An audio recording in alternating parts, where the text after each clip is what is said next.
Welcome to TechLeapart channel, and in today's video I'm going to show you how to turn on night light in your Windows 11 laptop or PC. So just go to search bar and then type night light. That's it. Then just open it and then close the window, and here it is. Now on the display option you can find night light option. Then just click here. Now here you can see turn on now option. Then just click here.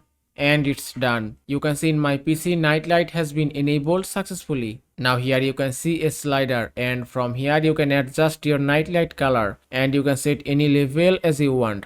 But I suggest you to set 50, and that's it. You can also set schedule for nightlight. You have to just turn on this option from here, and then you can see two options, sunset to sunrise and set hours. You can choose any option as you want, but I suggest you to set sunset to sunrise, and that's it. And that is how you can turn on night light in your Windows 11 laptop or PC. I hope this video was helpful. If it was, please give it a thumbs up and don't forget to subscribe.